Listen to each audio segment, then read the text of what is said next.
Well, okay people, it finally happened, the Mortal Kombat 12 announcement, except it's not called Mortal Kombat 12. Like the teaser beforehand hinted at, this game is officially called Mortal Kombat 1. So let's not waste too much time and just get into this. Please like and please subscribe, it means a lot, but alright. Let's go. Now, what we got here today as an MK1 reveal was a completely cinematic trailer, and in it, Liu Kang is doing a voiceover speech about choice and peace, and let's just jump right into the characters that we see and thus know will be in the game.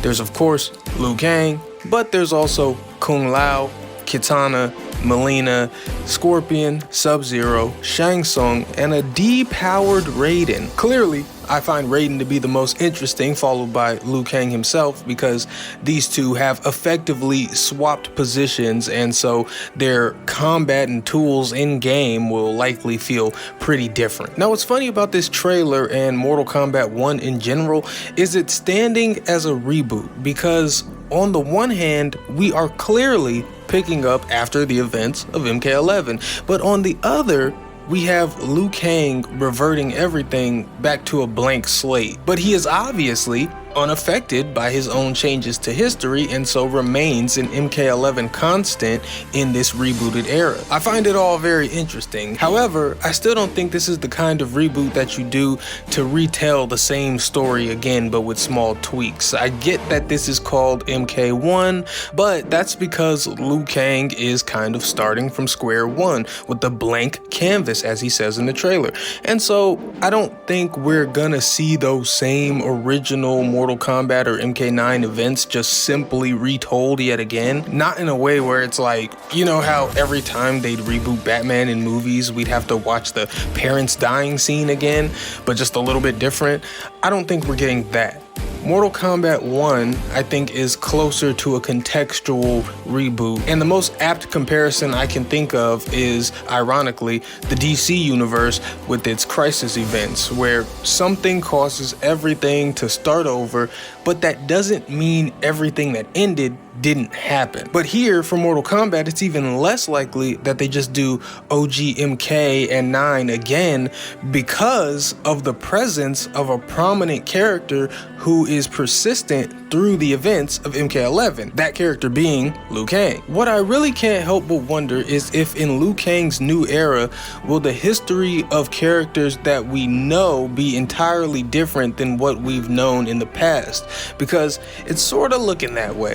And maybe I'm getting too conspiratorial here, but in the trailer, Liu Kang speaks about the choice of being sworn enemies or fighting as brothers, as we see Scorpion and Sub-Zero face each other.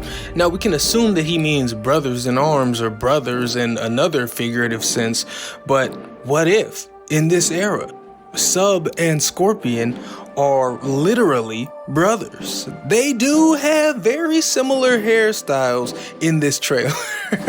And maybe I'm stretching, and obviously that can very easily not be true, but I'm having some fun here.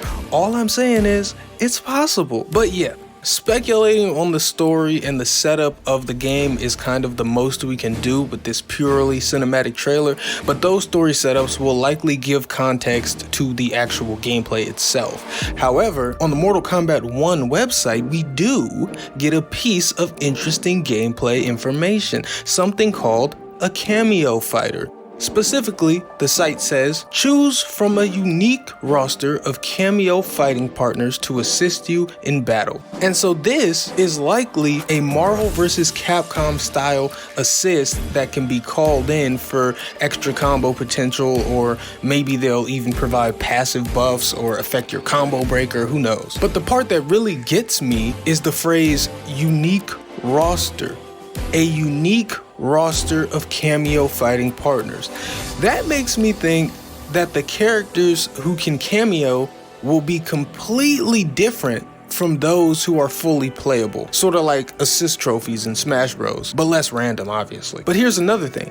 In the cinematic, characters keep being revealed to us in pairs. Kung Lao and Raiden, Kitana and Melina, then Scorpion and Sub-Zero. Now, this could be their sly way of representing the whole cameo fighter thing in the trailer, but what if Tag Team is back, but in a much more front and center way than it was in MK9? And the cameo fighter is a third non/pseudo playable character that you can call in from time to time for a quick attack Marvel vs. Capcom style.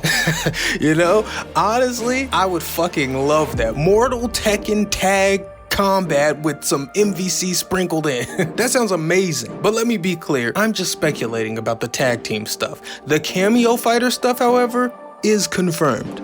With the K. But yeah, I suppose that's all I want to talk about in regard to this trailer. I can't wait to see more, which I'm sure we will during Summer Games Fest. But beyond the contents of this trailer that I've been focusing on, we did actually get the release date of Mortal Kombat 1, which is September 19th of this year. And pre-orders go up tomorrow. And you'll get Shang Tsung as a playable character for a pre-order bonus. So I guess you better get on that. Okay. That's everything. That's what I think. I hope you enjoyed the video. Please, please, please subscribe if you did. I really do appreciate it. But until next time, I am Waifu Belector. I am just a normal guy. I like hentai, and please God, let Ermac be playable in this game. Goodbye.